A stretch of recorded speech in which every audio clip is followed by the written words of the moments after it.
సకలాశీర్వాదములకు కారణభూతుడా, మా నిత్య విమోచకుడా, మా రక్షకుడా, మా యేసుక్రీస్తు ప్రభువా, ప్రశస్తమైన ఘనమైన నీ నామానికి వందనములు, స్తుతులు, స్తోత్రాలు చెల్లించుకుంటూ ఈ రాత్రి వినమ్రతగా నీ చెంతకు వచ్చున్నాం. దేవా, మనిషి బ్రతికేది రొట్టె వలన కాదు, కేవలంగా నీ నోటి నుంచి వచ్చే మాట వల్ల మాత్రమే. ప్రపంచమంతా ఒక భయంకరమైన పరిస్థితి గుండా వెళ్తుండగా, ఇటువంటి పరిస్థితులలో మాకు ధైర్యం పుట్టించేదైనా, మాకు దారి చూపించేదైనా నీ వాక్యం ఒకటే ప్రభువా. కాబట్టి నీ వాక్యాన్ని ధ్యానిస్తుండగా వినే చెవులు, గ్రహించే ఉదయం, ముఖ్యంగా అది మా ఆత్మీయ జీవితంలో నాటబడినదై మాలో రక్షణార్థమైన మారు మనస్సు కలిగించి ఆత్మీయ జీవితంలో ఎదగడానికి, నీతో సహవాసం చేయడానికి, నిన్ను కలిగిన జీవితాలు, నిన్ను పోలిన జీవితాలు మాకిచ్చి మమ్మల్ందరినీ దీవించి నడిపించి మీరే మహిమ పొందమని, ఎందరైతే ఈ లైవ్ ద్వారా ఈ మాటలు వింటున్నారో, వింటున్న ప్రతి వారితో మీరే సూటిగాను తేటగాను మాట్లాడి మీ నామానికి మహిమ తెచ్చుకోవాల్సిందిగా మహిమ ఘనత మీకే చెల్లిస్తూ దీని సేవకుడిని నన్ను నేను వినమ్రతగా నిశ్చితగా అప్పగించుకుంటున్నాను. అయోగ్యుడిని, అల్పుడిని, అపాత్రుడిని నా మీద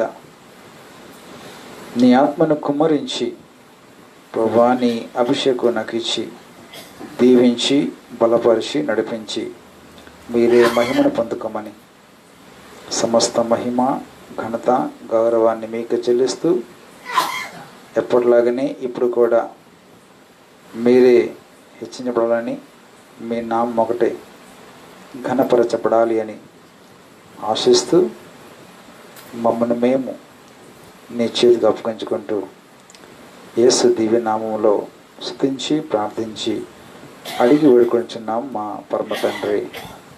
ఆమేన్.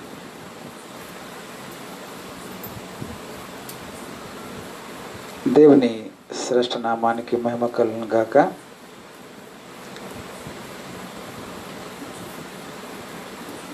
కరోనా యొక్క విస్తృతత ఇంకా మన దేశంలోనూ ప్రపంచమంతట్లోనూ ఇంకా విస్తరించున్న కారణం చేత మరొక 2 వారాలు కేవలం మనందరి శ్రేయస్సు కొరకు ఈ లాక్డౌన్ అనేది పొడిగించబడ్డది. ఈ పరిస్థితులలో ఎటువంటి ప్రార్థనా కూటాలు సాధ్యం అవడం లేదు. కానీ వాక్యాన్ని బంధించడం ఎవరి తరం కాదు. You can lock down anything or everything, but you cannot lock down the word of God. దేవుని వాక్యాన్ని బంధించడం అసాధ్యం. ఆయన వాక్యం బహు వేగముగా పరిగెడుతుంది. సో కాబట్టి మరి విశ్వాసులైన మీరు, ముఖ్యంగా సంఘ బిడ్డలైన వారు, మీకున్న వాక్యపు ఆసక్తిని తెలుసు, మీకు వాక్యం అంటే ఎంత ఇంట్రెస్ట్ అని తెలుసు. కానీ ఏం చేస్తాం, పరిస్థితిని బట్టి మనం సంఘంగా కూడుకోలేకపోతున్నాం. అయినప్పుడు కూడా ఏదో ఒక రూపంలో, ఏదో ఒక మాధ్యమంలో మీరు వాక్యం వినాలి, మీరు వాక్యం నేర్చుకోవాలి, మీరు వాక్యంలో బలపడాలి. తద్వారా మీరు దేవుని సహవాసంలో దినదినము కూడా ఎదగాలి అని ఆశిస్తూ కోరుకుంటూ ఈ చిన్న ప్రయత్నం దేవుని యొక్క వాక్యాన్ని ఈరోజు మొదలు ప్రతి రాత్రి ఈ సమయంలో మీకు అందించడానికి ప్రభు కృపను అనుగ్రహించిన విధానం బట్టి దేవునికి వందనాలు. సమయం ఎందుకంటే ఈ సమయం అయితే మీరు ఇంకా అన్ని పనులు ముగించుకొని తీరుపాటుకుంటారు. ఇంకా విరామం సమయం కాబట్టి ఈ కొద్ది నిమిషాల వాక్యం విని ఇంకా ఎవరికి వారు ప్రార్థన చేసి మిమ్మల్ని పంపిస్తాను. మీరు ప్రార్థన దైవాశీర్వాదంతో చక్కగా మీరు హాయిగా నిద్రపోయి రేపటి దినం కొరకు మనం ఎదురు చూడవచ్చు. ప్రభు యొక్క ప్రేరేపణ బట్టి చాలామంది జన్మ అంటే మాకు ఫేస్బుక్ లేదండి, అయినప్పుడు కూడా మాకు నెట్వర్క్ సరిగా ఉండదు మా ప్రాంతాల్లో, అయినప్పటికీ మేము యూట్యూబ్ నుంచి డౌన్లోడ్ చేసుకొని తర్వాత అయినా వింటున్నామన్నారు. చాలా హర్షణీయం, ఆనందకరం. ఒకవేళ లైవ్లో వింటే సంతోషం, ఒకవేళ కాని పక్షంలో మళ్ళీ ఇదైన వెంటనే సేమ్ ప్రోగ్రాం ఇదైన మరుక్షణం యూట్యూబ్లోకి వెళ్తుంది. అక్కడైనా మీరు చూసుకొని లేక డౌన్లోడ్ చేసుకొని తర్వాత అయినా మీరు విని వాక్యంలో బలపడండి. మంచిది. ప్రభు సన్నిధానములో ధ్యానం చేస్తుండగా యూదా పత్రిక గురించి కొన్ని విషయాలు లేక యూదా పత్రికలో నుంచి ఒక వాక్య ధ్యానం బైబిల్ స్టడీ లాగా మీకు అందించడానికి ప్రభు కృప దయచేసి అన్నాడు. అది చిన్న పుస్తకం, తిప్పి చదివితే 25 వచనాలు ఉంటాయి. మహాగా 2 నిమిషాలు చదివచ్చు మనం 25 వచనాలు. కానీ ఈ 25 వచనాల్లో అమోఘమైన ఆత్మీయ సత్యాలు మనకు కనిపిస్తాయి.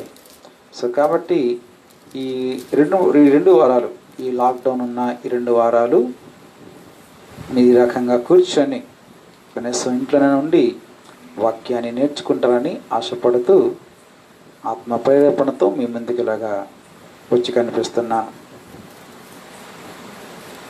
యూదా పత్రిక పరిచయ పదాల్లో మనం విందాం. యావత్ బైబిల్ని 66 పుస్తకాలను 2 భాగాలు చేశారు, పాత నిబంధన, కొత్త నిబంధన అని. కొత్త నిబంధనలో మొత్తం కలిపి 27 పుస్తకములు, మత్తయి సువార్త నుంచి ప్రకటన గ్రంథం వరకు. ఈ 27 పుస్తకాలను 5 భాగాలు చేశారు. 5 భాగాల్లో మొదటి భాగం సువార్తలు అనగా మత్తయి, మార్కు, లూకా, యోహాను సువార్తలు. రెండో భాగం చరిత్ర గ్రంథం అనగా అపోస్తలుల కార్యముల గ్రంథం. దాని చరిత్ర గ్రంథం అంటారు, ఎందుకంటే అదంతా చరిత్ర కాబట్టి. మూడో భాగం పౌలు గారి పత్రికలు, పౌలైన్ ఎపిస్టల్స్ అంటారు. పౌలు గారి పత్రికలు అనగా రోమా పత్రిక నుంచి మొదలు పెట్టేసి హెబ్రీ పత్రిక వరకు ఇవన్నీ కూడా పౌలైన్ ఎపిస్టల్స్ అని పౌలు గారు రాసిన పత్రికలుగా వాటిని చూపించారు. తర్వాత యాకోబు పత్రిక నుంచి యూదా పత్రిక వరకు, యాకోబు, పేతురు పత్రికలు, యోహాను పత్రికలు, అలాగే యూదా పత్రిక.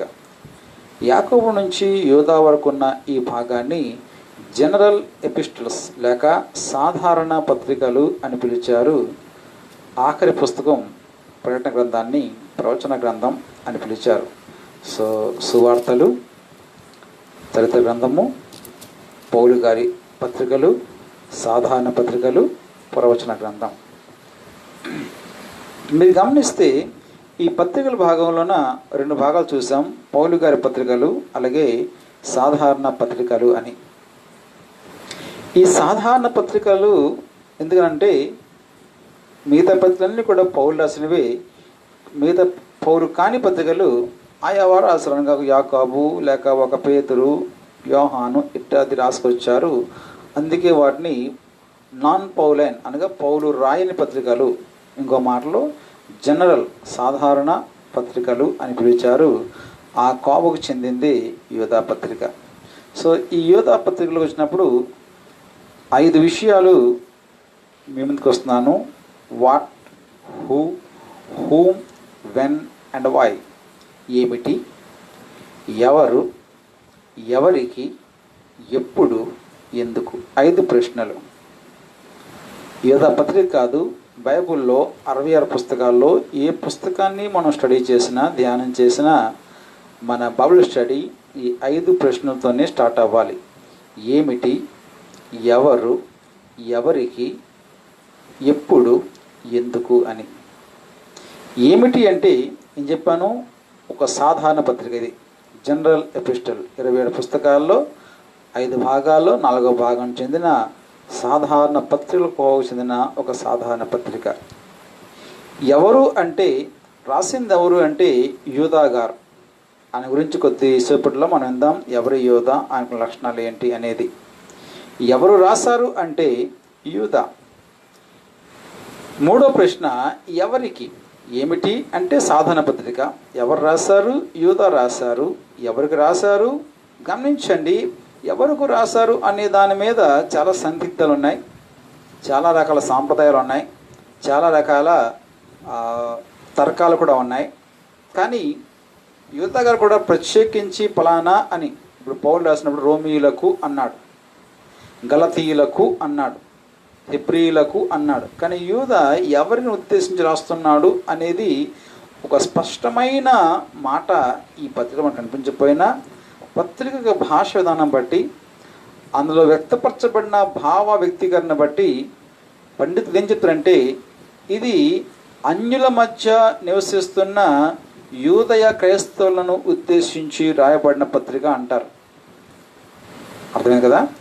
అన్యుల మధ్య నివసిస్తున్న యూదయ క్రైస్తవులు, Jewish Christian community in the gentile world.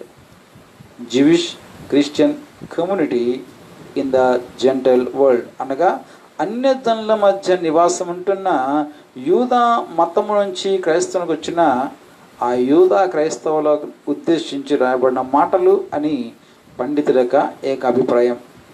కొన్ని మాటలు మనకు వెళ్ళినప్పుడు మనకు అర్థమవుతుంది. ఏమిటి సాధారణ పత్రిక, ఎవరు రాశారు? యూదా. ఎవరికి రాశారు? అన్యజనుల మధ్య నివసిస్తున్న. ఎప్పుడు అని అడిగితే మళ్ళా ఈ రచన తేదీ మీద కూడా భిన్న భిన్న అభిప్రాయాలు ఉన్నాయి.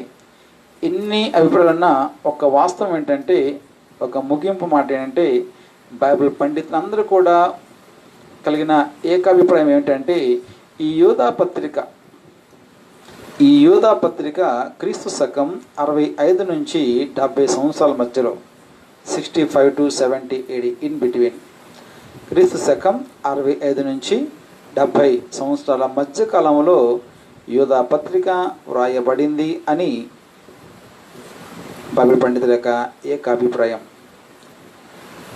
ఇక ఐదవది ఏమిటి, ఎవరు, ఎవరికి, ఎప్పుడు, ఎందుకు అని అడిగితే ఇంతకీ యూదా పత్రిక ఎందుకు రాయబడింది, ద పర్పస్ ఏమిటంటే గమనించండి. అక్కడే మీరు చూస్తే 3వ వచనంలోనే చాలా స్పష్టంగా కనిపిస్తుంది. యూదా పత్రికలోనే 3వ వచనంలో చాలా స్పష్టంగా కనిపిస్తుంది. ప్రియులారా, మనకందరికీ కలిగేడు రక్షణను గురించి మీకు రాయవలనని విశేష ఆసక్తి గలవాడనై ప్రయత్నపడుచుండగా పరిశుద్ధులకు ఒక్కసారి అప్పగింపబడిన బోధ నిమిత్తము మీరు పోరాడవలనని మిమ్మును వేడుకొనుచు మీకు రాయవలసి వచ్చింది. ఎందుకు రాసారంటే ఒక్క మాటలో పరిశుద్ధులకు ఒక్కసారి అప్పగింపబడిన బోధ నిమిత్తము పోరాడవలెనని, అది ఉద్దేశం. ఈ పత్రిక మూల ఉద్దేశం ఎంత స్పష్టంగా మన ముందుంది. దీని గురించి పెద్దగా మనము జుట్టు పీకునక్కర్లేదు. తేట తెల్లంగా స్పష్టమైన భాషలో గ్రంథకర్త ఎంతో స్వయంగా చెప్తున్నాడు. పరిశుద్ధులకు ఒక్కసారి అప్పగించబడిన బోధ విషయములో మీరు పోరాడవలనని ఆ ఆలోచనతోనే, ఆ ఉద్దేశంతోనే ఈ పత్రిక మీకు రాస్తున్నాను అంటాడు. సో 5 విషయాలు మనం స్పష్టమయ్యాయి. ఎవరు, ఏమిటి అంటే సాధారణ పత్రిక. ఎవరు రాశారంటే యూదా రాశారు. ఎవరు రాశారంటే అన్యజనుల మధ్య నివసిస్తున్న యూదా క్రైస్తవ సంఘాలు రాశాడు. 4 ఎప్పుడు రాశాడంటే క్రీస్తు శకం 65, 70 సంవత్సరాల మధ్యకాలంలో రాశాడు. ఎందుకు రాశాడంటే పరిశుద్ధులకు ఒక్కసారి అప్పగించబడిన బోధ విషయంలో క్రైస్తవులైన వారు, విశ్వాసులైన వారు పోరాడాలి అన్న ఆలోచనతో రాశాడు. ఇది యూదా పత్రిక ముఖ్య పరిచయము. ఇక ఈ గ్రంథాన్ని మనం విభాగించినప్పుడు కదా, 25 వచనాలు ఉన్నాయి. 25 వచనాలు ఒకవేళ మీరు చాలా చదివింటారు. ఒకరు చదివిన ఇంకోసారి పని పెట్టుకొని ఒక అంటే 2 నిమిషాలు పడుతుందేమో, 20 minutes చదవడానికి. ఒక రోజు కూర్చొని చదవండి. మీకు చాలా విషయాలు అర్థం కావు. ఇందులో కొన్ని విషయాలు మనకి అంత త్వరగా అర్థం కావు. కానీ దానికి అర్థం చెప్పడం నేనున్నాను, పరిశుద్ధాత్మ దేవుడు సహాయం చేస్తాడు. సో మీ వంతుగా మీరు చదివే ప్రయత్నం చేయండి. ఈ యోధా పత్రిక చదివినప్పుడు 25 వచనాలను, ఒక అధ్యాయం ఉంటుంది, అందులో 25 వచనాలు ఉంటాయి. ఈ 25 వచనాలను మనము 5 విభాగాలుగా మనం స్టడీ చేస్తాం. 2 వారాల్లో దాదాపుగా మన స్టడీ పూర్తి అయిపోద్ది. రైట్. సో ఈ 25 వచనాలను లేక యోధా ఈ పత్రిక అంతా, ఈ పుస్తకం అంతటిని 5 విభాగాలుగా మనం విభాగించి మనం అధ్యయనం చేద్దాం. మొట్టమొదటిగా అభివందనము. 1-2 వచనాలలో మనం చూస్తాం. రైట్. అభివందనము 1-2 వచనాలు కనిపిస్తుంది. రెండవది ఆలోచన విశదీకరణము. 3 వచనంలో కనిపిస్తుంది. పత్రిక యొక్క ముఖ్య ఉద్దేశం, ఆలోచన ఏమిటి? 1 అభినందనము లేక అభివందనము, 2 ఆలోచన విశదీకరణము, 3 అవిధేయుల తత్వము. అవిధేయుల యొక్క తత్వము అది మీకు మెయిన్ బాడీ, అది ఈ పత్రిక ముఖ్యమైన భాగం, అది మెయిన్ బాడీ. అది దాదాపు మీకు 4వ వచనం నుంచి 19వ వచనం దాకా ఈ భాగం అంతా కూడా వర్సెస్ 4-19, 4వ వచనం నుంచి 19వ వచనం దాకా ఉన్న ఈ భాగం అంతా కూడా అవిధేయులు, వారికి ఉన్న తత్వం ఏమిటి అనే విషయాలు యోధా గారు రాస్తాడు. సో అవిధేయుల యొక్క తత్వము. 4వ భాగము ఆచరణీయమైన సూత్రము. ఆచరణీయమైన సూత్రములు 20-23 వచనాల్లోన ఇలాంటి స్థితిలో క్రైస్తవున్న వారు ఏమి చేయాలి, ఎలా ఉండాలి అనడానికి కొన్ని ఆచరణీయమైన, కొన్ని ప్రాక్టికల్ సొల్యూషన్స్, ప్రాక్టికల్ ఫార్ములాస్, కొన్ని ఆచరణీయమైన సూత్రాలు యోధా గారు 20-23 వచనం చెప్తారు. ఇక 5వది ఆఖరిది ఆశీర్వాద వచనము. 24-25 వచనాలు. యోధా గారు అద్భుతమైన ఆశీర్వాదం చూపిస్తారు. దాదాపు క్రైస్తవ లోకంలో చాలామంది ఎక్కువగా వాడే బెనడిక్షన్ లేక ఆశీర్వాద వచనం, అది మనకు బాగా తెలుసు. తొట్టులకుండా మిమ్మల్ని కాపాడటానికి అని చెప్తాడు. ఈ రకముగా ఈ పుస్తకాన్ని 5 విభాగాలుగా మనం అధ్యయనం చేస్తాం. 1 అభివందనము, 2 ఆలోచన విశదీకరణము, 3 అవిధేయుల తత్వము, 4 ఆచరణీయమైన సూత్రము, 5 ఆశీర్వాద వచనము. రండి మొదటి భాగంకి వద్దాం. ఈ రాత్రి మొదటి భాగంకి వద్దాం. అభివందనము, గ్రీటింగ్స్. సాధారణంగా బైబిల్ భాగంలో ఇప్పుడు కూడాను ఉత్తరాలు రాస్తే, ఈ మధ్యకాలంలో ఉత్తరాలు రాసి అలవాటు దాదాపు పోయింది కదా. ఎందుకంటే ఈ ఎస్ఎంఎస్లు, ఈ సెల్ ఫోన్లు, దాంతో ఈ దరిద్రం వాట్సాప్ ఇదన్నీ వచ్చిన తర్వాత అసలు ఉత్తరాలు రాసే కళ అంతా పోయింది. కానీ సాధారణంగా మనం ఉత్తరం రాసి ఎలా రాస్తాము? మహారాజశ్రీ శ్రీ పూజ్యులైన సో అండ్ సో గారికి నమస్కరించి రాయనది ఏమనగా అని మొదలు పెడతాం. దాన్ని గ్రీటింగ్స్ అంటారు. రైట్. మీకు తెలిసి మీరు లెటర్ రైటింగ్ చూస్తుంటారు ఇంగ్లీష్లో. లెటర్ రైటింగ్లో స్టార్టింగ్ ఏం పెడతాంట? గ్రీటింగ్స్ పెడతాం. Okay, I greet you in the name of lord Jesus Christ అని. బైబిల్ కాలంలో కూడా వారు ఒక ఉత్తరం రాసినప్పుడు వాళ్ళు శుభావందనాలతో, అభివందనములతో ప్రారంభించేవారు. మీరు చదవండి, ఈ పౌలు గారి పత్రికలు కావచ్చు, లేకపోతే ఈ నేను చెప్పిన ఈ సాధారణ పత్రికలు కావచ్చు, మీరు ఏది చదివినా అందులో మీకు ఏం కనిపిస్తుంది అంటే వారు ప్రారంభించే తీరు, ఆ పత్రికను వారు ఒక అభినందనతో, గ్రీటింగ్స్తో వాళ్ళు ప్రారంభించేవారు. అసలు ఎవరికి గ్రీటింగ్స్, అభివందనములు ఎవరికి మధ్య? గ్రీటింగ్స్ మధ్య కదా ఉంటుంది కదా. I greet you and you greet me. నేను శుభాన్ని తెలియపరిస్తే నువ్వు నాకు శుభాన్ని తెలియపరుస్తావు. నేను నీకు గుడ్ మార్నింగ్ చెప్తా, నువ్వు నాకు గుడ్ మార్నింగ్ చెప్తావు. నేను నీకు గుడ్ నైట్ చెప్తే నువ్వు నాకు గుడ్ నైట్ చెప్తావు. సో గమనించండి, వి ఎక్స్చేంజ్ గ్రీటింగ్స్. గ్రీటింగ్స్ అనేదాన్ని మనము పరస్పరం పంచుకుంటాం. అంటే ఇద్దరి మధ్యలో పంచుకునే దాన్ని అభివందనం అంటారు, లేక శుభాభివందనం అంటారు. ఎవరా ఇద్దరు? ఈ పత్రికలు లేక ఏ పత్రిక అయినా సరే, ఏ పత్రిక అనండి, లేక ఏ లెటర్ అనండి, ఏ లేఖ అనండి, శుభాభివందనాలు అనేది ఇద్దరి మధ్య ఉంటుంది. ఒకటి రాసిన వారు, రెండోది రాయబడిన వారు, the author and the audience. Okay, greetings are exchanged in between the author and the audience. శుభాభివందనాలు అనేవి గ్రంథకర్త లేక వ్రాసినవాడు మహారాజసి పూజన తండ్రి గారికి అనగా వ్రాస్తున్నవాడు, మీ కుమారుడు నమసించి అనగా వ్రాస్తున్నవాడు, వ్రాయబడినవాడు, వ్రాస్తున్నవాడు. సో వ్రాస్తున్నవాడు వ్రాయబడుతున్న వానికి శుభాలు తెలియపరుస్తున్నాడు. సో శుభాభివందనాలు అనేవి ఇద్దరి మధ్య ఉంటుంది. ఒకటి వ్రాస్తున్నవాడు, రెండోది వ్రాయబడుతున్నవాడు. ఇప్పుడు ఇదే మాటకు వస్తే యూదా పత్రిక కూడా మనం చూస్తాము ఈ శుభవందనాలు. గమనించండి, ఈ శుభవందనాల్లో మనం ఇలాంటి మాటలు చూస్తాం. చూడండి, మొదటి 2 వచనాలు చూద్దాం. యూదా పత్రిక మొదటి 2 వచనాలు. యేసుక్రీస్తు దాసుడును యాకోబు సహోదరుడు నైనా యూదా, తండ్రి అయిన దేవునందు ప్రేమింపబడి యేసుక్రీస్తునందు భద్రము చేయబడి పిలువబడిన వారికి శుభమని చెప్పి వ్రాయినది మీకు కనికరము సమాధానములను ప్రేమయు విస్తరించును గాక.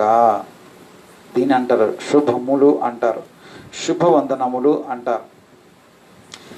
మళ్ళీ ఎందుకు చెప్పాను కదా, వ్రాసిన వాడికి వ్రాయబడుతున్న వానికి మధ్య జరిగే ప్రక్రియ ఈ శుభవందనములు లేక శుభాభివందనములు. రాస్తున్న వాడెవడు, వ్రాయబడిన వారెవరు అనేది ఈ పూట మనం చూస్తూ, ముందుగా ఈ రాత్రి నేను వ్రాస్తున్న వారి గురించి వస్తున్నాను. The author. గమనించండి, వ్రాస్తున్నవాడు వ్రాయబడుతున్న వారికి శుభమని చెప్తున్నాడు. ఎవరు ఆ వ్యక్తి, ఆ రాస్తున్నవాడు ఎవడు, ఆయన గుర్తింపు ఏంటి, ఆయన పరిచయం ఏంటి అని అడిగితే గమనించండి, ఆయన మాటలోనే చూద్దాం. ఆయన మాటలోనే అంటాడు, యేసుక్రీస్తు దాసుడును యాకోబు సహోదరుడునైన యూదా. రాస్తున్నవాడు ఎవడంటే ఆయన పేరు యూదా. ఈ పుస్తకం రాస్తున్నవాడి పేరు, ఈ గ్రంథం రాస్తున్న ఆయన పేరు, లేక ఈ పత్రికను రాస్తున్న వ్యక్తి పేరు యూదా. మీరు బైబిల్ అని చదివితే దీని బిడ్డారా, యావత్ బైబుల్లో ఆది కాండం నుంచి ప్రకటన గ్రంథం దాకా మీరు చదివితే యావత్ బైబుల్లో మనకి 13 యూదా కనిపిస్తారు. యూదా అనే పేరుతో 13 కనిపిస్తారు. There are 13 different people who are called with the name Judas. యాకోబు యొక్క కుమారుడుతో మొదలు పెడితే ఇక్కడ దాకా మొత్తం 13 వ్యక్తులు కనిపిస్తారు ఈ పేరు గలవారు, యూదా అనే పేరు గలవారు. మన తెలుసు ఇస్కరియోతు యూదా, ప్రభు శిష్యుడు, ఇలా చెప్పుకొని పోయి చాలా ఉంటారు.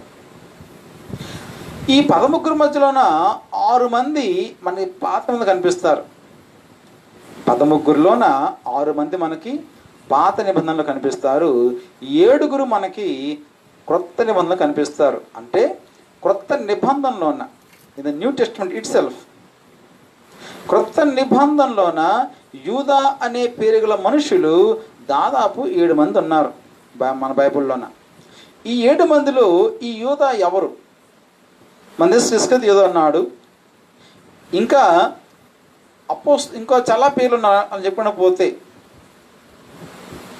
కానీ వీళ్ళతో పోల్చుకుంటే ఎవరు ఈ యూదా? ఈయన గుర్తింపు ఏమిటి, ఇంకా తత్వం ఏంటి? గమనించండి, ఇక్కడ యూదా తాను ఎంత చక్కగా అంటున్నాడు, యేసుక్రీస్తు దాసులను యాకోబు యొక్క సహోదరుడు అంటాడు. ఇంకో మాట చెప్తే, ఇప్పుడు యాకోబు ఎవరు? ఈ యూదా యాకోబు సోదరుడైతే యాకోబు ఎవరు?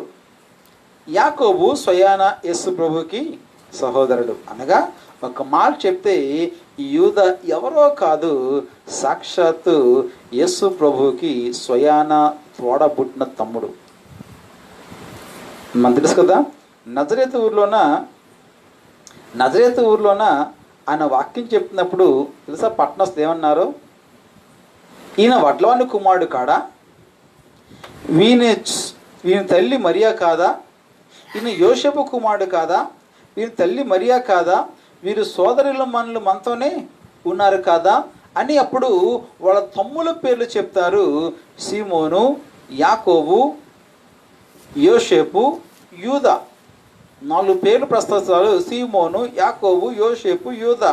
అంటే ఈ 4 కూడా యేసు ప్రభుకి తోడబుట్టిన, అంటే తండ్రి లేకపోయింది కానీ యేసు ప్రభు తండ్రితో పుట్టారు కదా. ఆయన సాక్షాత్ పరిశుద్ధ జనం, కన్యగర్భం పుట్టినవాడు, భౌతిక తండ్రి ప్రమేయాలను పుట్టినవాడు. ఈ యేసు పుట్టిన తర్వాత అప్పుడు మరియా యేసు వివాహం కాలేదు కదా. యేసు పుట్టిన తర్వాత మరియమ్మ యోసేపుల వివాహం వల్ల పుట్టిన కుమారులు ఈ నలుగురు. ఈ నలుగురిలో సీమోను గురించి మనకు పెద్ద ప్రస్తావన లేదు, యోసేపు ప్రస్తావన లేదు. కానీ అందులో యాకోబు యూదా మాత్రం మన బైబిల్లో ముఖ్యంగా సువార్తల్లో మనకి దేవుని వాక్యంలో మనకు కనిపిస్తారు. సో ఒక రకంగా చెప్పంటే యేసుక్రీస్తుకి స్వయాన తమ్ముడు, భౌతికమైన తమ్ముడు అనగా మరియమ్మ పుట్టిన సంతానము, మరియమ్మ కుమారులు.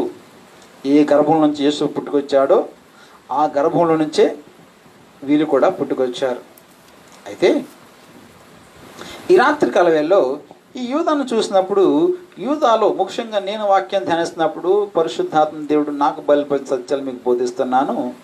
యూదా జీవితాన్ని చూసినప్పుడు నాకు యూదాలో ముచ్చటైన 3 లక్షణాలు కనిపించాయి.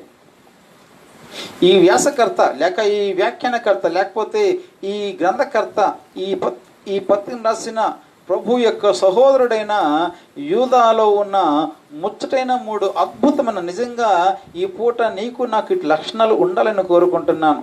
ఈ మాటలు ధ్యానం చేసినప్పుడు కావచ్చు, ఈ మాటలు నేను రాసుకుంటున్నప్పుడు కావచ్చు, లేక ఈ మాటలు మీకు చెప్తున్నప్పుడు కావచ్చు, మనము కూడా అక్షరాల ఇలాంటి లక్షణాలు కలిగి ఉండాలని నేను మనసారా కోరుకుంటూ ప్రార్థన పూర్వకంగా నేను మీతో మాట్లాడుతున్నాను. గ్రంథకర్త అయిన యూదాకున్న 3 అద్భుత లక్షణాలంట. ఒకటి, అంగీకరించిన వాడు. ఎవరిని? ఒక మాట చెప్తే యేసు ప్రభువుని రక్షకుడిగా అంగీకరించినవాడు. యేసు ప్రభువుని తన సొంత రక్షకుడిగా అంగీకరించిన వాడు యూదా. గమనించండి, ఒక విషయం వస్తుంటే అసలు వాస్తవానికి వెళ్ళినప్పుడు యేసు ప్రభు తమ్ముళ్ళు అని చెప్పక కదా, ఆ 4 తమ్ముళ్ళు అని చెప్పాం కదా. ఏం పేరు? సీమోను, యోసేపు, యాకోబు, యూదా అని 4 పేర్లు చెప్పాం కదా. 4 పేర్లు అటు ఇటు కలిపినా ఈ 4 ఆయన తమ్ముళ్ళే. గమనించండి, కాకపోతే మనం బైబిల్ చూసినప్పుడు ఆయన తమ్ముళ్ళు ఎప్పుడు కూడా ఆయన పెద్ద పట్టించుకోలే. ఆయన తమ్ముళ్ళు ఎప్పుడు కూడా ఆయన వాక్యంపై అంత ధ్యాస పెట్టలే. ఆయన తమ్ముళ్ళు ఎప్పుడు ఆయన్ని రక్షకుడిగా, దేవుడిగా, మెస్సీగా అంగీకరించలే. మీకు అర్థమవడం కొరకు రండి, యోహాను సువార్త 7వ అధ్యాయం తెరుద్దాం. మీకు అర్థమవడం కొరకు ఒక విషయం మీకు చూపిస్తాను. యోహాను సువార్త 7వ అధ్యాయంలో 5వ వచనంలో ఇలా రాసి ఉంటుంది చూడండి. యోహాను సువార్త 7వ అధ్యాయము 5వ వచనం. ఆయన సహోదరులైనను ఆయనందు విశ్వాస ముంచలేదు అంటాడు. ఎందుకంటే మీరు చూస్తే 3వ వచనంలో అంటారు, ఆయన సహోదరులు ఆయన చూచి నీవు చేయుచున్న క్రియలు అందరిని అయ్యగారు అంటారు, సొంతలను ఏరా విజయ్ అంటారు. వాళ్ళే భాషగారిని కాను, ఎందుకంటే సొంత మనిషి కాబట్టి. విషయం కదా, ఈరోజు ఎవరెవరో వచ్చి దీవించబడుతున్నారు, నువ్వెందుకు దీవించబడకూడదు? ఈ మధ్యకాలం మీకు నేను దేవుని ఆశ్రయం నుంచి మాట్లాడినప్పుడు నా బాధ అంతా అదే ఉండేది. ఆ 40 రోజులు మీకు వాక్యం చెప్పిన వల్ల కూడా నాలో ఉండే రగులే దుఃఖం అంతా అదే. ఎవడెవడో ఎక్కడెక్కడి నుంచో వచ్చేసి దీవించబడుతుంటే ఆయన నమ్ముకున్న బిడ్డలను నీవే దీవించబడకూడదు, సొంత నువ్వు దీవించబడకూడదు. ఎవరెవరు వచ్చి మేలు పొందినప్పుడు నువ్వెందుగా మేలు పొందకూడదు? ఇదొక వేదన కలిచివేసింది. అందుకే ఆ వాక్యం చెప్పుకొచ్చాను. ఆయన సొంత తమ్ముడు ఆయన నమ్మలే, ఆయన విశ్వసించలే, ఆయన అంగీకరించలేదు. ఆయన ఏంటో వాళ్ళకి అర్థం కాలేదు, ఆయన తత్వం వాళ్ళకి అర్థం కాలేదు, ఆయన దైవత్వం వరకు అర్థం కాలేదు, ఆయన పిలుపు వరకు అర్థం కాలేదు, ఆయన పుట్టుక తీరు వరకు అర్థం కాలేదు, ఆయన జన్మ రహస్యం అర్థం కాలేదు, ఆయన యొక్క పరిశుద్ధత, ఆయన యొక్క నీతి మొత్తం ఆయనకు అర్థం కాలేదు. ప్రశ్న అవుతుంది, ఎవరయ్యంటే బయటలో కాదు, సొంత ఇంట్లో పుట్టినవారు, ఒక ఇంట్లో పురిన అన్నదమ్ములే. కానీ తమ అన్నకున్న అద్వితీయత, తనకన్నకున్న గొప్పతనం ఏంటంది ఈ తమ్ముళ్ళు తెలిసి రాలేదండి. ఈరోజు చర్చికి వస్తున్నావు, బైబిల్ పెట్టావు, భక్తి చేస్తున్నావు. అడుగుతున్నాను, ప్రభు అంటే ఎవరో తెలుసా నీకు? ప్రభుకున్న గొప్పతనం నీకు తెలుసా నీకు? ఆయనకున్న పరిశుద్ధత ఎలాంటిదో తెలుసా నీకు? ఆయన నమ్ముకుంటే ఎలా దీవించబడవచ్చో తెలుసా నీకు? ఆయన విశ్వాసం ఉంచితే ఏ రకమైన కార్యాలు జరుగుతుందో తెలుసా నీకు?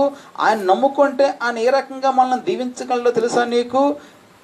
ఆయన సంధికి వచ్చి నువ్వు ఇటు అటు తిరిగే కన్నా ఆడకాలు ఇడుకాలు పట్టేసి బతిమాలే కన్నా ఈరోజు ఏం లేదు, వచ్చి ఆయన సన్నిధానంలో మోకరించి చేసు ప్రభు అని ఆయన పాదాలు పట్టి ప్రార్థన చేస్తే ఆయన నీ బ్రతుకులో ఏమి చేయగలడో తెలుసా నీకు ఈ పూట. సొంత తమ్ముళ్ళని నమ్మలే, ఆయన విశ్వాసం ఉంచలేదు, ఆయన అంగీకరించలేదు, ఆయన్ని వెక్కిరించారు, ఆయన హతాలు చేశారు. అందుకే ఒకరోజు ఆయన తల్లి మరియు తమ్ముళ్ళు వచ్చారు. గుర్తుందా మీకు బైబిల్లోనా? ఆయన తల్లి మరియు ఆయన తమ్ముళ్ళు వచ్చినప్పుడు ఇలా లోపల వాక్యం చెప్తున్నారు. ఎవరో కబురు తీసుకొచ్చారు, రాయబారం తెచ్చారు. అయ్యా మీ అమ్మ వచ్చింది, మీ తల్లియు నీ సహోదరులు వచ్చారయ్యా అని చెప్తే ఆయనేం పొంగిపోలే, ఆయన ఎగిరిగంతే లేదు. గమనించండి, ఒక నీరసపు మాట మాట్లాడి ఎవరయ్యా నా తల్లి, ఎవరయ్యా నా తమ్ముళ్ళు, నా తల్లి నా సహోదరులు ఎవరు అని ఆడ కూర్చొని వాక్యం ఉంటున్నారే, ఆ వాక్యం జనాంగంను చూసి అంటాడు, ఇదిగో దేవుని యొక్క వాక్యాన్ని విని వాక్యం లోబడి వాక్యం బట్టి జీవించే వీరు నా తల్లియు నా తమ్ముళ్ళు ఉన్నారు. వీరు నా సంబంధికులు. నా తోడబడి మాత్రాన వాళ్ళు నా వారు అయిపోరు. నా వారు ఎవరంటే ఎవరైతే నా మాట వింటారు, ఎవరైతే నా మాట కోసం ఆశపడతారో వారు నా వాళ్ళు. ఈరోజు దేవుని వాడవేనా? నువ్వు దేవుని వాడవైతే ఆయన మాటపై విశ్వాసం ఉందా? ఆయన మాట నువ్వు కోరుకుంటున్నావా? గమనించండి, నువ్వు దేవుని సంబంధం అయితే నువ్వు రోజు నీ ఆశ అంతా దేవుని వాక్యం వాళ్ళు కదయ్యా. దాదాపు గత వారం అంతా ఇష్ట వరకు ప్రతి రాత్రి ప్రయాసపడి కష్టకాలంలో కూడా నేను ఆగిపోకుండా ఏదో రకంగా మీకు వాక్యం అందించాలని తపన తాపత్రయం గలవాడిని ప్రతి రాత్రి నేను మీకు వాక్యం అందించాను. ఇది కాక శుక్రవారం ఆదివారాలు ఏదో రకంగా ప్రార్థన ఆగకూడదని ప్రయాసపడి నా సొంత ఇంట్లో కూర్చొని ఇలాగ సెల్ ఆన్ చేసి ఫేస్బుక్ మాధ్యమం ద్వారా యూట్యూబ్ ద్వారా ఏదో రకంగా మీకు వాక్యం అందించే ప్రయత్నం చేస్తుంటాను. అది కాకుండా ఈ వాక్యం చూడండి అని చెప్పేసి మీకు చాలామందికి నేను ఎంత ప్రయాసపడి దాన్ని తయారు చేసి పంపిస్తున్నా. గమనించండి, చాలామంది, అందరూ కాదు, కొంతమంది మాత్రం అస్సలు వాక్యం పట్టించుకోవట్లే.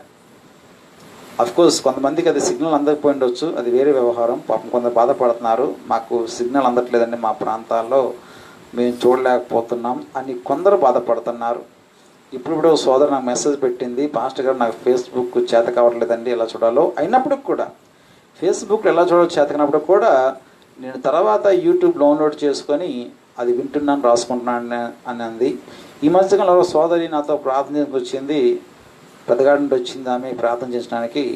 అమ్మాయి చెప్పింది, అంటే అప్పటికప్పుడైతే వినలేకపోతున్నామండి, నెట్వర్క్ సరిగా ఉండక, తర్వాత డౌన్లోడ్ చేసుకొని వింటున్నామండి అంది. రాంపురం తల్లి జయమ్మ గారు, ఆమె అయితే ప్రతిరోజు వాళ్ళ కోడలతో పోరాడి, ఇలాంటి సెల్ ఫోన్ ఆమె లేదేమో, స్మార్ట్ ఫోన్ లేదేమో, వాళ్ళ కోడలతో పోరాడి ఆ పూటకు అలా కూర్చొని మొత్తం వాక్యం అంతా అయిని మళ్ళీ ఫోన్ చేసి, బాబు వాక్యం తిన్నాను బాబు అంటుంది. ఇలాగా ఒక పక్క ఒక అబ్బాయి మధ్య చెప్తున్నాను, పాస్టర్ గారు నేను మా అమ్మ మా డాడీ మీ అందరం కూర్చొని ప్రతి పూట మా ఇంట్లో కూర్చొని మీరు చెప్పే వాక్యం వింటున్నామండి అని చెప్పుకొస్తున్నాం. కానీ కొంతమందికి అస్సలు అంటే వెంటను ఆసక్తి లేదు. అసలు వెంటను మీకు నెట్వర్క్ లేదా లేకపోతే టైంలో కాదు, కానీ వాక్యం ఆసక్తి లేదు. ఒక విషయం బాధపడుతుంటాను. మళ్ళీ అంటున్నాను, నువ్వు దేవుని సంబంధివి ఎప్పుడు అవుతావయ్యా? నువ్వు దేవుని సంబంధివి అయితే నీకు పూటకి ఈ పాటని కడుపు తరుకుపోవాలి. నేటికి నెల అయింది, నువ్వు వాక్యం విని కదా, అవునా కాదా? నేటికి 22 తారీఖు నుంచి ఈరోజు 20 తారీఖు లెక్కేసుకోండి, నేటికి నెల రోజులు అయ్యింది ఆలయం తెరిచి, నువ్వు ఆరాధనకు వచ్చి, నువ్వు వాక్యం పట్టుకొని, నువ్వు మైక్లో వాక్యం విని ఈరోజు నెల అయ్యింది. ఒక అంటున్నాను, ఒక పూట తినలేకపోతే నీ షుగర్లో డౌన్ అయిపోతే, ఒక పూట తినకపోతే నీ షుగర్ డౌన్ అయిపోతుంది, మోకాలు సడలిపోతాయి, చెమటలు వచ్చేస్తాయి. నా ప్రశ్న అవుతుంది, మరి నెల రోజులు వాక్యం లేకుండా ఎలా ఉన్నావయ్యా నువ్వు? నీకు కడుపు తరిగిపోలేదా? నీకు లోపల వేదన కలేదా? అయ్యో నెల రోజులు బట్టి వాక్యం లేదు నాకు. చుట్టూకుండా కాడు వచ్చి బాధపడిపోయింది, గంట సేపు అలా మాట్లాడి ఏడ్చుకుంటూ కళ్ళని నీ తెచ్చుకుంది, బాబు ఏ నెల అయిపోయింది మాకు వాక్యం లేదు, ఎందమంటే మాకు ఈ సెల పనిచేయదు, వాక్యం ఆసక్తిగా ఉంది కానీ వినలేని పరిస్థితి, ఇప్పుడు బాబు తెలుసుకుంటుందని చెప్పేసి వాక్యం లేక ఆమె ఎంత బాధపడిపోతుంది. అలాంటిది నెల రోజులు బట్టి వాక్యం లేదే, కనీసం కొంతలేని నీలో బాధ ఉంది, అయ్యో నెల రోజులు బట్టి నేను వాక్యం వినలేదు. ఒక ఆవిడ మన కరుణంగా రోజు బాధపడుతుంది, బాబు నేను బాధపడిపోతుంది మీ వాక్యం లేకపోతున్నాను, అయినప్పుడు టీవీలో ఏదో వాక్యం వస్తుంది అలాగే ఇంటూ కాలక్షేపం చేస్తున్నాను, ఏదో తృప్తి పడుతున్నాను తప్ప బాబు మీ వాక్యం ఇలా అయింది బాబు అంటుంది. గమనించండి, ఒకవైపు వాక్యము లేదు, వాక్యము దొరకట్లేదు బాధపడే వాళ్ళు కొంతమంది, అస్సలు అది పట్టింపే లేని వాళ్ళు మరి కొంతమంది. సొంత తమ్ముడే అంగీకరించబడి, కానీ తర్వాత దేవుని మహిమ కలుగును గాక కాలగమనంలో దేవుడు దర్శించాడు, హృదయాలు తెరిచారు, వారి హృదయాల్లో ఆయన మరణం చూశారు. ఆ మరణం చూసిన తర్వాత ఆయన పునరుద్ధరణం చూశారు. ఆయన భయంకర తమ అన్న అయిన వాడు, ఏమండి మీ ఇంట్లో మీ అన్నకు కొడితే ఊరుకుంటారా? మీ తమ్ముడు కూడా ఊరుకుంటారా? తమ సొంత అన్నని ఇంత నిర్దాక్షిణ్యంగా చంపుతుంటే కళ్ళతో చూసిన ఈ తమ్ముళ్ళు, తర్వాత అన్న 3 రోజున మరణాన్ని గెలిచి పునరుద్ధరణ తిరిగి లేచాడు. పౌలు గారు రాస్తూ అంటాడు, ఆయన యాకోబుకు కనిపించాడు. తనకు గమనించండి, ఆ కాలమందు పుట్టిన నాకు కనిపించాడు, కానీ నాకంటే ముందు ఆయన యాకోబుకి కనిపించాడు అని పౌలు గారు కొరింథీ పత్రిక 15 స్పష్టంగా వస్తాడు. అంటే ఆయన తన అన్నగారైన యేసు ప్రభువు వారు మరణం చూశారు, ఆయన పునరుద్ధానం చూశారు, ఆయన మరణాన్ని గెలిచి రావడం చూశారు. దాంతో వారిలో అపోహలు తొలగిపోయాయి, వారిలో అపనమ్మకం తొలగిపోయింది, వారిలో అవిశ్వాసం తొలగిపోయింది. ఈరోజు వారు యేసు ప్రభువుని రక్షకుడిగా ప్రభువుగా అంగీకరించారు. దేవునికి మహిమ కలుగును గాక. అలాంటి వారు అయిన వాడు యోధ. ఒకప్పుడు అన్నను నమ్మలేదు, ఒకప్పుడు అన్నగా చూశాడు తప్ప ఆయన ఒక అద్వితీయ దేవుడిగా చూడలేకపోయాడు. ఎందుకో ఆయన యొక్క అహం అడ్డొచ్చింది, ఎందుకో ఆయన యొక్క ఈ లోక సంబంధం విషయం అడ్డొచ్చింది, ఎందుకో ఆయనకి ఆ యొక్క లోక సంబంధమైన మనస్తత్వం యేసు ప్రభు దగ్గర రావడానికి, యేసు ప్రభుని ప్రభువుగా ఒప్పుకోవడానికి ఎందుకో ఆయన మనస్తత్వం ఒప్పుకోలేదు. కానీ ఆ మరణ పునరుద్ధానం గెలిచిన వాడిని, ఆ మరణాన్ని గెలిచి పునరుద్ధానం ప్రభుని చూడగాన గమనించండి, వాళ్ళు విశ్వాసం వచ్చింది. యోధ యేసుని తన రక్షకుడిగా, అన్నగా కాదుమా రక్షకుడిగా, తన దేవుడిగా, తన ప్రభువుగా అంగీకరించాడు. అందుకే అంటాడు యేసు క్రీస్తు దాసుడను అంటాడు. యేసు క్రీస్తు తన ప్రభువుగా అంగీకరించిన వాడు యోధ. దేని బిడ్డ, ఈరోజు మించిపోలేదు, విను వాక్య విను, ఈరోజు మించిపోలేదు. నీకోసమే దేవుడి ముళ్ళు పెట్టాడు, నీకోసం దేవుడి రోగం పంపించాడు, నీకోసం దేవుడి సమస్య రప్పించాడు. ఇప్పటికైనా కళ్ళు తెరువు, ఇప్పటికైనా యేసుని నీ దేవుడిగా నీ ప్రభుగా అంగీకరించు. నేనంటాను, ఇంట్లో పుట్టిన కారణం నమ్మని సొంత తమ్ముడే మా అన్నయ్య అండి మాత్రం తిరిగాడు ఆడాడు అని చెప్పేసి అనుకొని ఏదో ఒక కారణం చూపించి ఆయనను దేవుడిగా నమ్మని, ఆయన రక్షకుడు నమ్మని ఆయన సొంత తమ్ముడే ఆయన పునరుత్థాన మహిమను చూశాక ఆయన్ని దేవుడిగా అంగీకరించగలిగేగా. ప్రశ్న అవుతుంది, నీవు అంగీకరించిన తప్పేముంది? అంతటి వాడే అంటే అసలు కిష్టని వాడే ఆ క్షణంలో ఆయన అంగీకరించగలిగింది. ఈరోజు నువ్వెందుకు ఆయన అంగీకరించలేకపోతున్నా? నీ కులం అడ్డొస్తుందా? నీ మతం అడ్డొస్తుందా? నీ జాతి అడ్డొస్తుందా? నీ అహం అడ్డొస్తుందా? నీ చెడు అలవాట్లు అడ్డొస్తున్నాయా? నీ పాడు వ్యసనాలు అడ్డొస్తున్నాయా? నీ చెడు స్నేహాలు అడ్డొస్తున్నాయా? నీ బద్ధకం అడ్డొస్తుందా? నీ సోమర్థనం అడ్డొస్తుందా? నీ తిండి అడ్డొస్తుందా? నీ సోకులు అడ్డొస్తున్నాయా? నీ సంబంధాల సహవాసాలు అడ్డొస్తున్నాయా? ఏది అడ్డొస్తున్నాయి? ఈరోజు ప్రతి అడ్లు అధిగమించు, యేసుని అంగీకరించు, యేసుని అంగీకరించు. యూదా అంగీకరించిన వాడు. రెండో మాటకు వస్తున్నాను. ఒకటి, యూదా అంగీకరించిన వాడు. 2, యూదా అభిషేకించబడినవాడు. యూదా అభిషేకించబడినవాడు.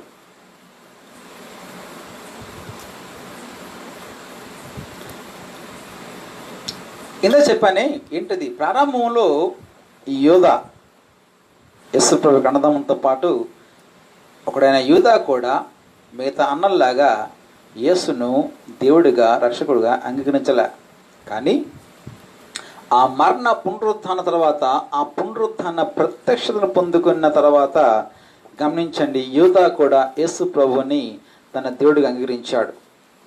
ఇదైన తర్వాత మనం చూస్తే, ఎప్పుడైతే యేసు ప్రభు 40 దినాలు తన సజీవుడు కనిపించుకున్నాడో, ఈ 40 దినముల అనంతరం యేసు ఆరోహణమై వెళ్ళిపోయినప్పుడు ఈ శిష్యులు మేడగదిలో కూర్చొని ప్రార్థన చేసుకున్నప్పుడు బైబిల్ చెప్తుంది, పెంతెకొస్తు అను పండుగ వచ్చినప్పుడు పరిశుద్ధాత్మ దేవుడు ఆ మేడగదిలో లాక్డౌన్, ఇంచుమించు సేమ్ ఇప్పుడు సిచ్యువేషనే, లాక్డౌన్, బయట రావడం లేదు, అసలు కంప్లీట్గా తలుపులు మూయబడ్డాయి.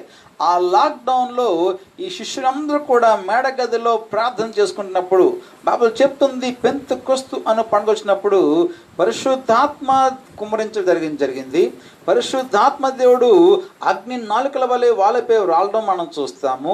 బలమైన గాలి శబ్దం మనం చూస్తాము. పరిశుద్ధాత్మ రాక మనం చూస్తాము. 120 మంది కూడా, అద్భుతం, 120 మంది కూడా బలమైన ఆత్మ నింపబడిన వారే, పరిశుద్ధాత్మ నింపబడిన వారే. బైబిల్ చెప్తుంది, ఆత్మ వారికి వాక్ శక్తిని కొలిది వారు అన్యన్య భాషలతో ప్రభువుని ఆరాధిస్తుంటే కింద ఉన్న వాళ్ళు గమనించండి, బెంబెలెత్తిపై పైకి వెళ్ళి, ఇది ఏమిటి, వీరు యూదులయ్యుండి కూడా రాని, వాళ్ళకి చేతకాని, ఇప్పుడు వినని మన భాషలతో వాళ్ళ ప్రభుని కనపరుస్తున్నారే, దాన్ని అన్య భాషలు అంటే తమది కాని భాష, అదర్ లాంగ్వేజ్, తమకు చేతకాని భాష, ఎప్పుడు చెప్పని భాష. ఇది అన్య భాష అంటే మీలో కొంతమందికి డినామినేషనల్ భక్తులు, ఎనుకో మాకంటే క్షమించండి ఈ మాట వాడుతున్నాను, కొంతమంది డినామినేషనల్ భక్తులకి ఈ మాట మింగుడు పడదు. అన్య భాషలు అంటే అదేదో వెర్రి పెలపని అనిపిస్తారు. అన్య భాష అంటే అదేదో అర్థం కాని భాష కాదు. అన్య భాష అంటే నీది కాని భాష, అంటే ఆ భాష ఎక్కడో ఉంది, అది నీకు తెలియదు ఆ భాష, దాన్ని అన్య భాష అన్నారు బైబిల్లోన. గ్లోసలోలియా అన్నారు గ్రీకులో దాన్ని. గ్లోసలోలియా అంటే other language that I didn't know. మీకు ఉదాహరణ చెప్తాను. మా సార్ ఒక ఆయన పేరు సాల్మన్ వాంగ్, ఆయన యుఎస్లో ఉండేవారు. ఆయన యుఎస్ ఉంటుండగా ఒక ఆరాధన అవుతుంది. ఆరాధనలో యుఎస్లో ఒక ఆయన తన పక్కన నిలబడి ఆరాధిస్తున్నాడు. ఏనండి, ఆయనకి ఇంగ్లీష్ తప్ప రాదు, ఎందుకంటే హీజ్ కంప్లీట్ యుఎస్ మ్యాన్. ఆయన అక్కడ పుట్టి పెరిగి పెద్దోడయ్యాడు. అపార్ట్ ఫ్రమ్ ఇంగ్లీష్ తప్ప, ఆంగ్ల భాష తప్ప మరొక భాష అతగాడు రాదు నమ్మండి. అలాంటి వ్యక్తి తన ప్రక్కన నిలబడి హిందీ భాషలో ప్రభుని ఆరాధిస్తున్నాడు. గమనించాడు అని చెప్పిన సాక్ష్యం ఇది. దీన్ని అంటారు అన్య భాష అని. 120 మంది అద్భుతం, వారందరూ కూడా బైబిల్ చెప్తుంది, పరిశుద్ధాత్మ వారికి వాక్శక్తి కొలిది వారు అన్య భాషలో ప్రభువుని మహింపరచడం ప్రారంభించారు. 120 మంది కూడా పరిశుద్ధాత్మతో నింపడ్డారు. అది ఒక మాట మనం చూస్తాం అపోస్తలుల కార్యముల గ్రంథం 1వ అధ్యాయం. ఒక మాట మనం చూస్తాం అక్కడ, అపోస్తలుల కార్యముల గ్రంథం 1వ అధ్యాయము 13వ వచనం చదువుతున్నా చూడండి. అపోస్తలుల కార్యముల గ్రంథము 1వ అధ్యాయము 13వ వచనం, యాక్ట్స్ 1:13. బైబిల్ చెప్తుంది, వారు పట్టణములో ప్రవేశించి తాము బస చేయుచుండిన మేడగదిలోనికి ఎక్కిపోయిరి. ఆ వారెవరనగా, ఆ మాట గమనించండి, వారెవరనగా పేతురు, యోహాను, యాకోబు, ఆంద్రయ, ఫిలిప్పు, తోమా, బర్తలోమై, మత్తై, అల్ఫై కుమారుడగు యాకోబు, జలోతే అనబడిన సీమోను, వీళ్ళందరూ కూడా ఆయన శిష్యులు. ఆ నెక్స్ట్ మాట గమనించండి, యాకోబు కుమారుడు, కింద ఫుట్ నోట్ చూడండి, యాకోబు యొక్క సహోదరుడు అయిన యూదా, అనగా ఇప్పుడు మనం చెప్పుకుంటున్న ఈ గ్రంథకర్త. యాకోబు యొక్క సహోదరుడైన యూదా అనగా ఇప్పుడు మనం చెప్పుకుంటున్న ఈ గ్రంథకర్త యూదా పత్రి రాసిన ఆయన. వీరును వీరితో పడుకున్న స్త్రీలు యేసుతల్లి మరి ఉన్నారు. వీరందరూ ఇంచుమించు 120 మంది మేడగదుండగా ఈ 120 మంది కూడా పరిశుద్ధాత్మ నింపడ్డారు. గమనించండి, విషయం వినండి. ఆ 120 మందిలో మనం చెప్పుకుంటున్న యూదా కూడా ఉన్నాడు. ఒకప్పుడు ప్రభుని అంగీకరించలే, కానీ తర్వాత అంగీకరించాడు. ఆయన విశ్వసించాడు, దేవుడిగా స్వీకరించాడు. గమనించండి, ఇప్పుడు 120 మంది తాను ఏకమయ్యాడు. 10 రోజులు ఏక మనసుతో వాళ్ళతో పాటు ప్రార్థన ఏకీపించాడు. కలిసి వాళ్ళతో ప్రార్థన చేస్తున్నాడు. గమనించండి, తనకు వచ్చిన ప్రార్థన మొత్తం ప్రార్థన చేస్తున్నాడు, లాక్డౌన్లో ప్రార్థన చేస్తున్నాడు. ఇప్పుడిప్పుడే ఒక సోదరుడు నాకు ఫోన్ చేశాడు. ఆయన కరడుగట్టిన క్రైస్తవ దేశకప్పుడు, నేను చాలాసార్లు ఆయన సాక్ష్యాన్ని మీకు చెప్పాను. ఆయన కరడుగట్టిన క్రైస్తవ దేశి.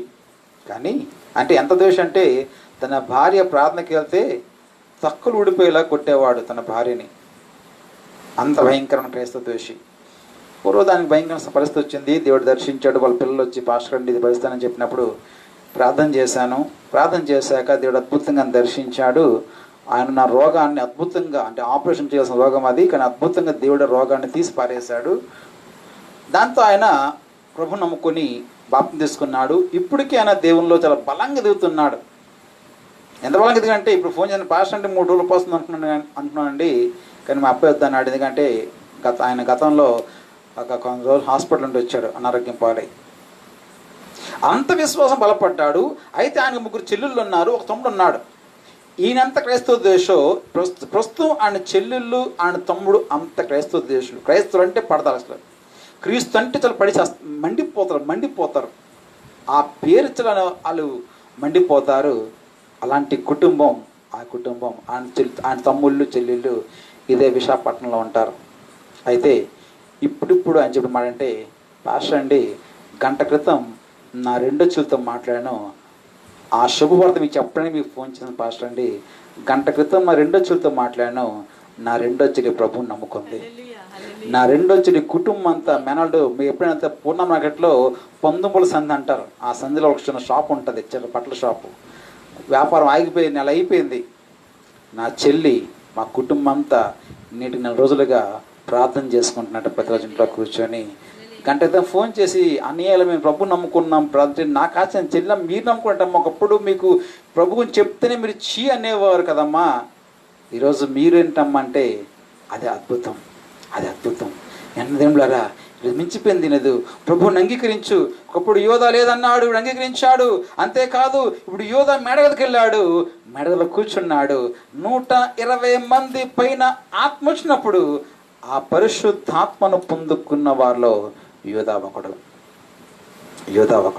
గమనించండి, యూదా దేవుని యొక్క ఆత్మ పొందుకుని అందుకే చెప్పాను, యూదా అభిషేకించబడిన వాడు అన్నాను. 1 అంగీకరించిన వాడు, 2 అభిషేకించబడిన వాడు. యూదా దేవుని యొక్క ఆత్మ చేత నింపబడ్డాడు. యూదా పరిశుద్ధాత్మ పొందుకున్నాడు. యూదా దేవుని యొక్క ఆత్మ చేత ఎంత నింపబడ్డాడో విషయం చెప్పిన, ఈ యోధాపతి రాసినప్పుడు ఈ యోధాపతిలో యోధ మాట అంటాడు, మిగతా అపోస్తులు ఎవరు ఆ మాట చెప్పలే. పౌలు కానీ, పేతురు కానీ, యాకోబు కానీ ఎవరు ఆ మాట చెప్పలేదు. ఎవ్వరు చెప్పని ఒక అద్భుతమైన మాట యోధా రాస్తాడు. పరిశుద్ధాత్మలో ప్రార్థన చేయమంటాడు.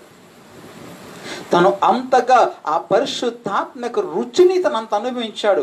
పరిశుద్ధాత్మను అంతగా రుచించాడు కాబట్టి అంటాడు, రే ఎల్లారా మీరు ప్రార్థన చేస్తున్నప్పుడు ఏదో అలవోగ్గా ఆ సమస్యకి అలవాట్లో దీనిలానా ఏదో అరిగిపోయిన రికార్డ్ వేసినట్టుగాను అదే మాట చెప్పి ఏదో మామూలుగా ప్రార్థన చేయమాకండి.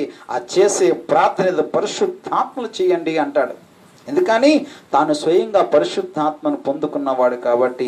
ఇది అంటున్నాను దేని బిడ్డలారా, యోధాకు అర్థమైంది. ఎవడు యోధా? ప్రభు తమ్ముడు కాదా? ఎవరు యోధా? ఆయనకున్న బ్యాక్గ్రౌండ్ ఏంటి?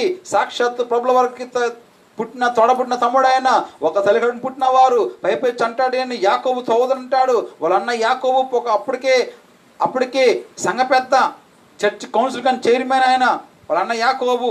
గమనించండి, ఇన్ని అర్హతలు ఉన్న దేవుని ఆత్మ లేకుండా తల్లి మరి ఎవరు? సాక్షాత్తు ప్రభువున్న తల్లి. ఈరోజు ఆమె గుళ్ళు కట్టి ఆమె కొవ్వొత్తులు పెట్టి పూజలు చేసే పరిస్థితి ఉంది.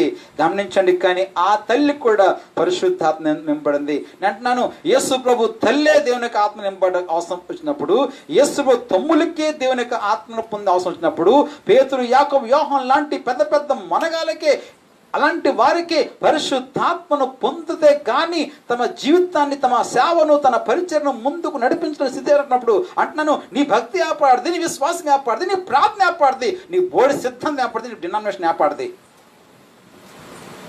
క్షమించండి కఠినంగా ఉంటే ఈ మాటలు.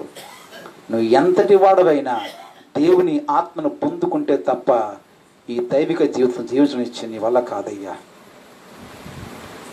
నువ్వు ఎంత గొప్ప ప్రార్థనాపరుడు పర్వాలైనా సరే, మరి నీ డినామినేషన్ నాకు అనవసరం, నీ డాక్టర్ నాకు అనవసరం, నీ సిద్ధాంతం నాకు అనవసరం, నీ సాంప్రదాయం నాకు అనవసరం, నీ సంఘ నేపథ్యం నాకు అనవసరం. నువ్వెవరైతే కావచ్చు, ఈరోజు దేవుని యొక్క ఆత్మ చేతును నింపబడి తీరాల్సిందే. నువ్వు పరిశుద్ధాత్మను పొంది తీరాల్సిందే. నువ్వు పరిశుద్ధాత్మను పొందకుండా పరిశుద్ధంగా ప్రభు కోసం నువ్వు జీవించడం నీ వల్ల అయ్యే పని కాదు.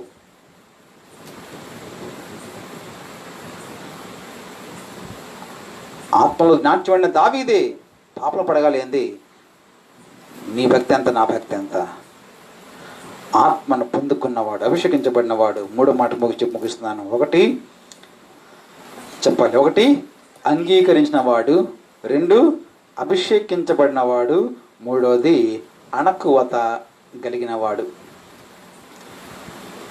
అంగీకరించినవాడు అనగా ప్రభువుని రక్షకుడిగా అంగీకరించాడు. 2 అభిషేకించబడినవాడు, మేడగదిలో 120 మందితో పాటు తాను ఒకడై దేవుని ఆత్మచేత పరిశుద్ధాత్మతో నింపబడ్డాడు. 3 అణకువత కలిగిన వాడు. మళ్ళా ఎవరు యూదా?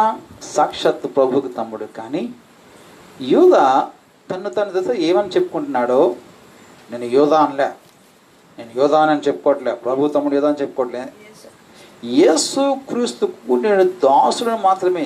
తమ్ముడు ఏంటంటే నీకు అంటే గమనించండి, ఆయన తమ్ముడిగా పిలువబడే అర్హత నాకు లేదయ్యా. అవ్వచ్చు, నేను ఆయన ఒకే తల్లి గర్భాన పుట్టిండేమో, కానీ అదే మహాభాగ్యం నాకు. ఆయన పుట్టిన గర్భంలో నేను పుట్టడం నాకు మహాభాగ్యం. ఎందుకంటే నాకేం కావాలి? ఆయన తమ్ముడిగా ఉండే అర్హత నాకు లేదు. కాబట్టి ఈరోజు నేను ఏమని చెప్పుకుంటా? యేసుక్రీస్తు దాసుని చెప్పుకుంటున్నాడు. అంతేకాదు, గమనించండి, అప్పటికి యాకోబు మంచి, అంటే సంఘపరంగా యాకోబు మంచి గుర్తింపు ఉంది. యెరూషలేము మహాసభకి చర్చ్ కౌన్సిల్ అంటారు. గమనించండి, సంఘ సభ అంటారు. Church council, the first church council యెరూషలేం జరిగింది. ఆ యెరూషలేము సంఘ సభకి సభాధ్యక్షుడు, చైర్మన్గా వ్యవహరించాడు యాకోబు. యూదాలాగా యాకోబు తీపి మాట, యాకోబు కఠిన మాట, అంత అధికారం గలవాడు యాకోబు. అధికార పత్రాలు ఇచ్చేవాడు, అధికారం గలవాడు యాకోబు. అంటాడు, ఆ యాకోబుకి నేను తమ్ముడిని. తనకంటూ గుర్తింపు కోరుకోలే, తనకంటూ ఒక హోదా కోరుకోలే, తనకంటూ స్థాయి కోరుకోలేదు, తనకంటూ స్థానం కోరుకోలేదు. గమనించండి, ఎప్పుడు తను 2వ స్థానం ఎంచుకున్నాడు. యాకోబుని ప్రథమ పెట్టి, ఇదిగో నేను తమ్ముడినయ్యా అని చెప్పుకొచ్చి తనకు తాను ఏంటి, ఒక తల్లికి పుట్టినోళ్ళు కాదా, ఒక తల్లి బిడ్డలు కారా యాకోబు యూదా అయినప్పుడు కూడా తను 2వ స్థానానికి తెచ్చడానికి యూదాకి ఏమాత్రం కూడా వెనకాడలేదు. ఎలాంటి గుర్తింపులు, గౌరవాలు, ఎలాంటి సామాజిక స్థితులు, గతులు, స్థానాలు కోరిన వ్యక్తి కాడు యూదా. ఎంతో వినయం గలవాడు, అనకోత గలవాడు. ఇలాగంటాను, గమనించండి, అధికారం కోసం ప్రాకులాడేవారు లేరా? గొప్పల కోసం పరిగెట్టేవారు లేరా? గుర్తింపు కోసం పరిస్థితివారు లేరా మన సంఘాల్లోనా? ఈరోజు క్రైస్తవ సంఘాలు ప్రకటించబడుతున్నాయి, దేవుని మహిమకలను గాక. ఇలాంటి చెత్త సరుకు అంతా పోతుంది బయటకు, దేవుని మహిమకలను గాక. నాణ్యమైన విశ్వాసులు, ప్రార్థనపరులు లేపబడుతున్నారు, దేవుని మహిమకలను గాక. ఈరోజు గమనించండి, గుర్తింపుల కోసము, గౌరవాల కోసము, పదవుల కోసము, పరువుల కోసము, పేర్ల కోసము, స్థానాల కోసం, అధికారుల కోసము ప్రాకులాడే బ్యాచ్ అంతాకి ఈరోజు ఒక సవాలు. క్రైస్తవ సంఘాలు అక్కడే దిగజారిపోయాయండి. మళ్ళీ మనబోడి సంఘాలు అక్కడే పతనమైపోయాయి. ఎక్కడంటే గుర్తింపు.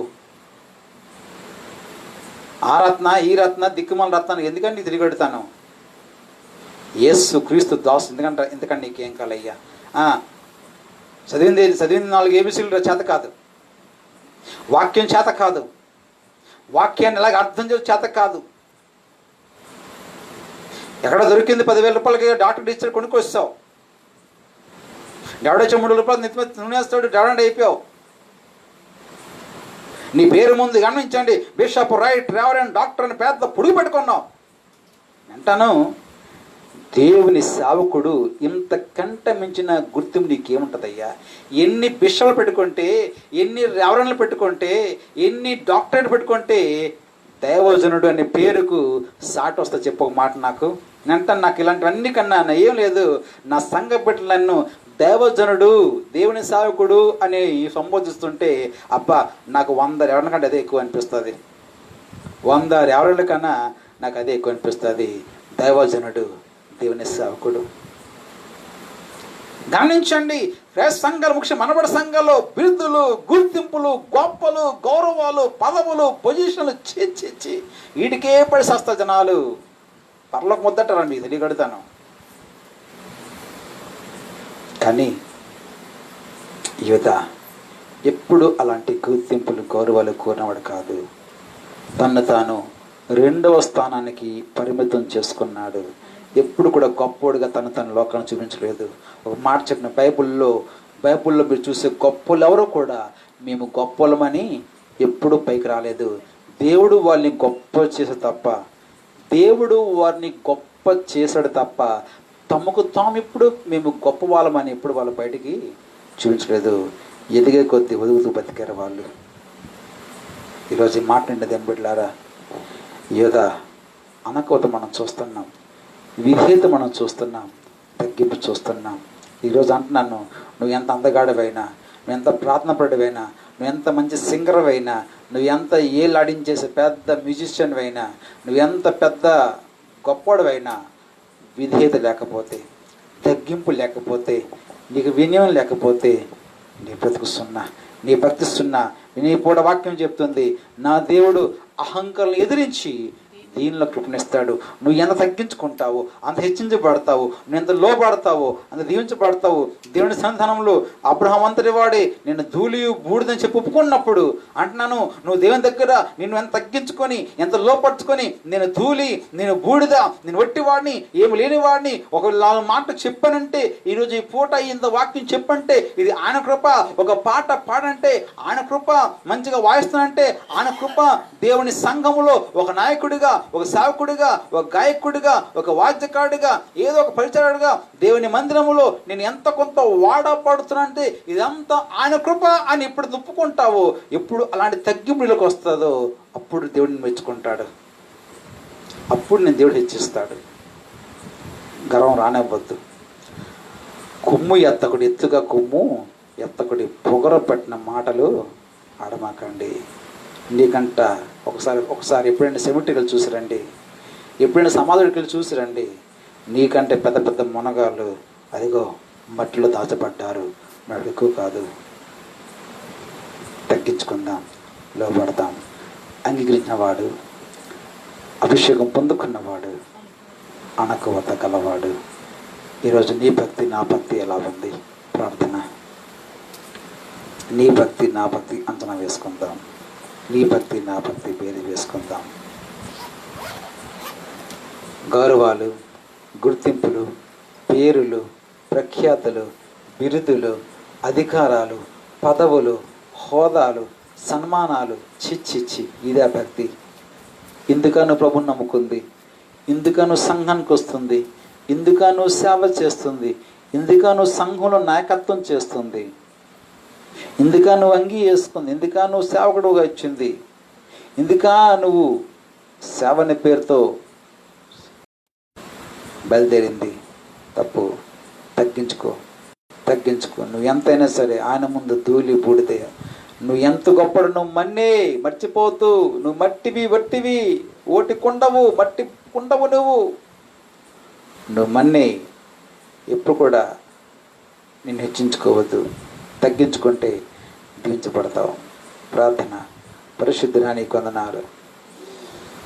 ఈ రాత్రి ప్రభువా, యూదా జీవితం నుంచి నాతో మాట్లాడుతున్నావు. యూదా వంటి విశ్వాసము, యూదా పొందుకున్న అభిషేకము, భవిష్యంగా యూదాకున్న ఆ అనకువత, ఆ తగ్గింపు జీవితం ఈ రాత్రి ముందుగా వాక్యం చెప్పిన నాకు దయచేయండి, విన్న ప్రతి వారికి దయచేయమని ప్రార్థన చేస్తున్నాను. సవాలు చేయబడిన వారే, దేవా ఇక మీద ఎప్పుడు కూడా ఈ లోకపరమైన గొప్పలకు ఏమాత్రం ఇష్టపడకుండా నీ సన్నిధానంలో తగ్గింపు కలిగిన జీవితాలు కలిగి, వినయపు ఆత్మ కలిగి ప్రభువా, అయ్యా నీ ముందు మేము ధూళియు బూడిదను ఒప్పుకుంటూ, మేము మంటి వారిని ఒప్పుకుంటూ మా తండ్రి తగ్గింపు జీవితాలతో దేవా అంతటా నిన్ను మాత్రమే, కేవలం మిమ్మల్నే హెచ్చించి గణపరిచి కృపలో మమ్మల్ని ఉంచమని ప్రార్థన చేస్తున్నాను తండ్రి.